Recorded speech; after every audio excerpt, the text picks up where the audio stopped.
Chapter 13, Outings, Explorations. Once we settled into Block 28, that ache I'd felt since soon after we arrived at Manzanar subsided. It didn't entirely disappear, but it gradually submerged, as semblances of order returned and our pattern of life assumed its new design. For one thing, Keo and I and all the other children finally had a school. During the first year, teachers had been volunteers. Equipment had been makeshift. Classes were scattered all over camp, in mess halls, recreation rooms, wherever we could squeeze in. Now a teaching staff had been hired. 2 blocks were turned into Manzanar High, and a third block of 15 barracks was set up to house the elementary grades. We had blackboards, new desks, reference books, lab supplies. That second stable school year was one of the things our world commemorated when it came out in June 1944. My days spent in classrooms was largely a blur now, as one merges into another. What I clearly see is the face of my 4th grade teacher, a pleasant face but completely invulnerable, it seemed to me at the time, with sharp, commanding eyes. She came from Kentucky. She wore wedgies, loose slacks, and sweaters that were too short in the sleeves. A tall, heavy-set spinster, about 40 years old, she always wore a scarf on her head, tied beneath the chin, even during class, and she spoke with a slow, careful Appalachian accent. She was probably the best teacher I've ever had. Strict, fair-minded, dedicated to her job. Because of her, when we finally returned to the outside world, I was, academically at least, more than prepared to keep up with my peers. I see her face, but what I hear still ringing in my mind's ear is the glee club I belonged to, made up of girls from the 4th, 5th, and 6th grades. We rehearsed every day during the last period. In concert, we wore white cotton blouses and dark skirts. 40 voices strong, we would line up at assemblies or at talent shows in the fire break and sing out in unison all the favorites school kids used to learn. Beautiful Dreamer, Down by the Old Mill Stream, Shine On Harvest Moon, Battle Hymn of the Republic. Outside of school, we had a recreation program with leaders hired by the War Relocation Authority. During the week, they organized games and crafts activities. On weekends, we often took hikes beyond the fence. A series of picnic groups and camping sites had been built by internees, clearings with tables, benches, and toilets. The first was about half a mile out, the farthest several miles into the Sierras. As restrictions gradually loosened, you can measure your liberty by how far they let you go.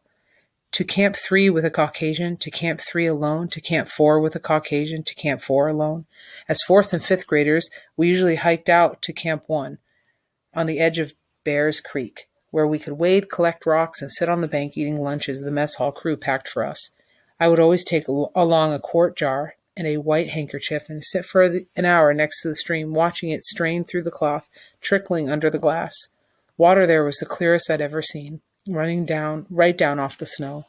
One of our leaders in our excursions was a pretty young woman named Lois, about 25 at the time, who wore long braids, full skirts, and peasant blouses. She was a Quaker, like so many of the Caucasians who came in to teach and do volunteer work.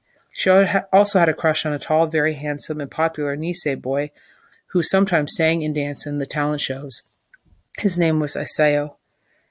In order to find a little free time together, Lois and Isayo arranged an overnight camping trip for all the girls in our class. We took jars of water, potatoes to roast, and army blankets and hiked up Bears Creek one Friday afternoon to a nice little knoll at the base of the mountains.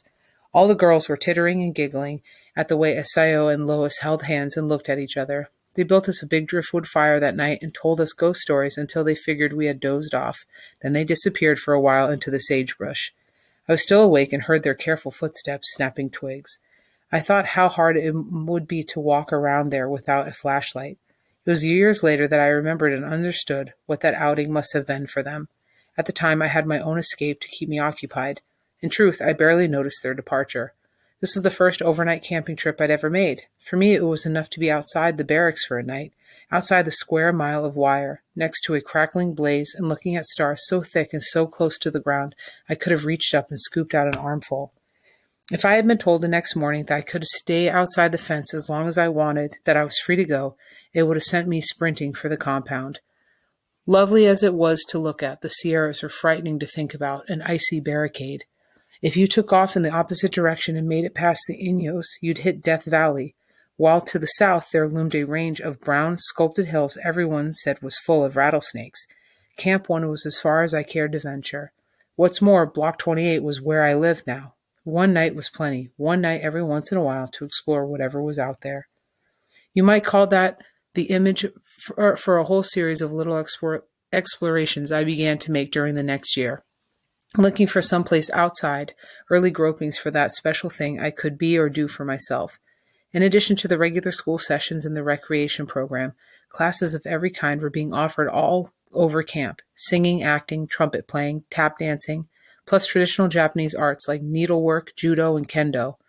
The first class I attended was in baton twirling, taught by a chubby girl with about 14 named Nancy. In the beginning, I used a sawed-off broomstick with an old tennis ball stuck to one end. Then it looked like I was going to keep at this. Mama ordered me one like Nancy's from Sears' Roebuck catalog. Nancy was a very good twirler and taught us young kids all her tricks. For months I practiced, joined the baton club at school, and even entered contests. Since then, I had often wondered what drew me to it at that age. I wondered because of all of the activities I tried out in camp, this was the one I stayed with.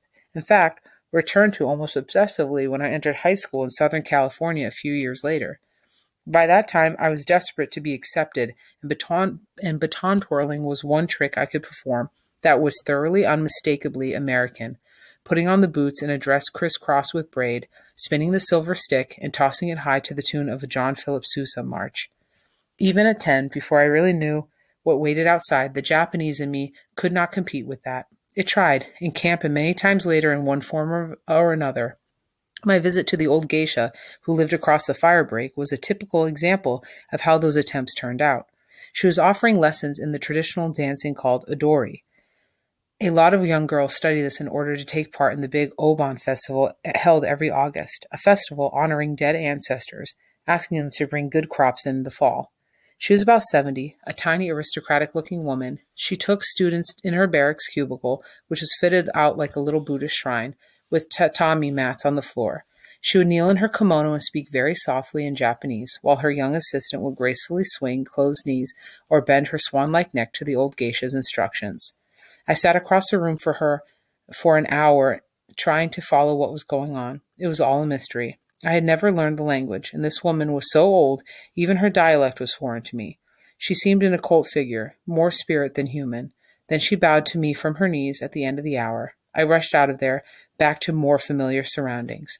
Something about her fascinated me, though. For a while, I tried to keep in contact with her lore via the reports of two girls from my class, Reiko and Mitsu, who had stayed on as students.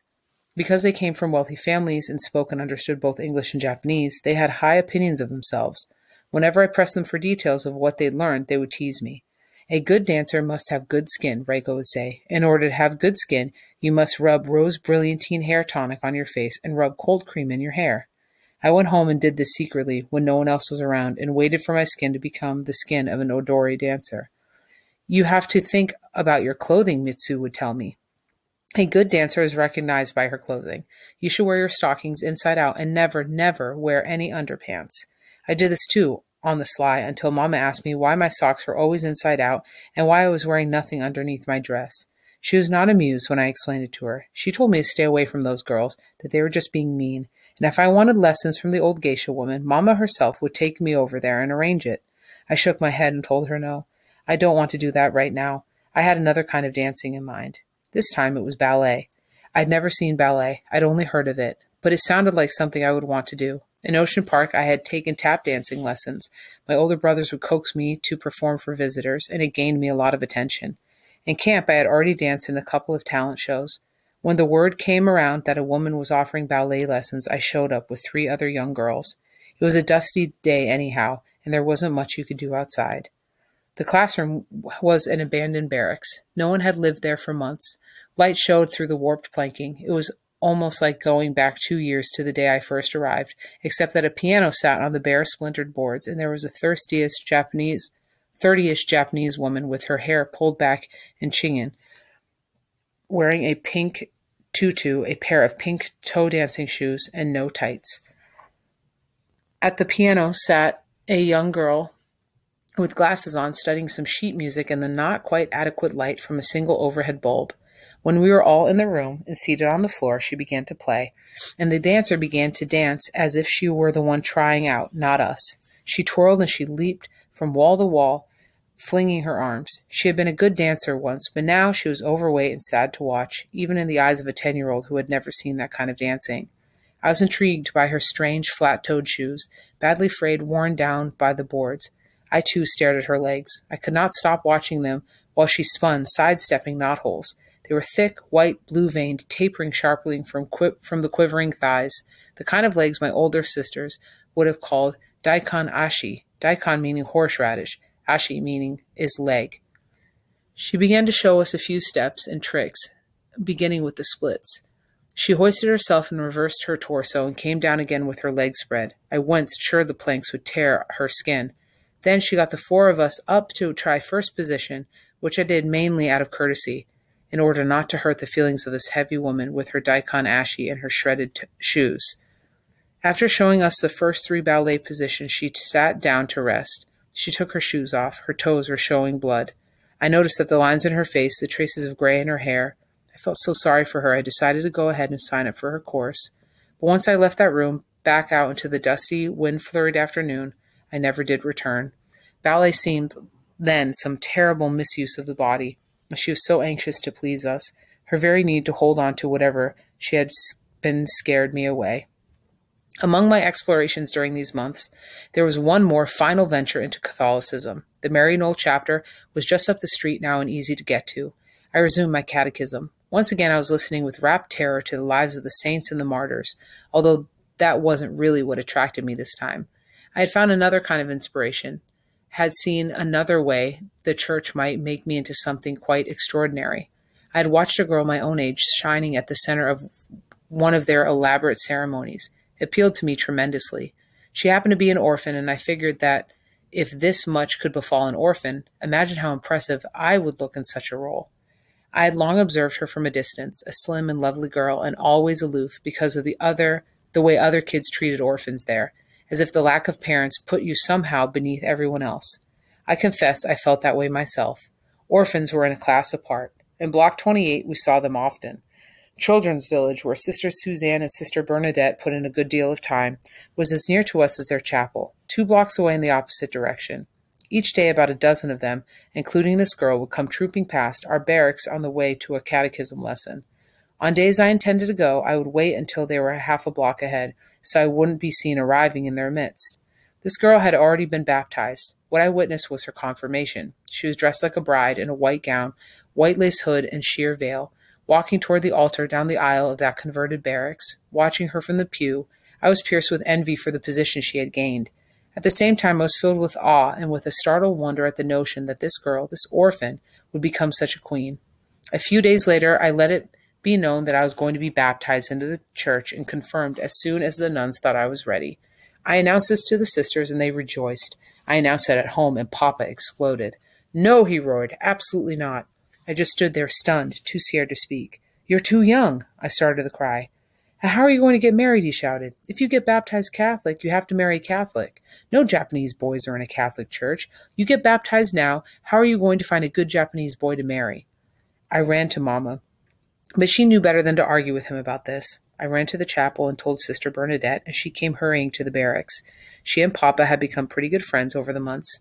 Once every week or so she would visit, and while she sipped his apricot brandy, they would talk about religion. But this time, when she came to the door and called "Wakatsuki-san," he met her there, shouting, "No, no baptism." She raised her eyebrows, trying to stare him down. He rose to his full height as if she, about the size of Mama, were the general of some invading army, and said, "Too young." "Old enough to know God." "Who knows anything of God at 10? This made her angry. At any other time, they would have taken an hour hearing each other out. But now, when she opened her mouth to reply, he upheld flat palm stopped her. He was not going to argue. He wouldn't even let her pass the door.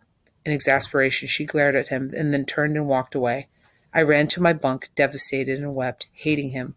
I was too ashamed to go back to catechism after that. I just hated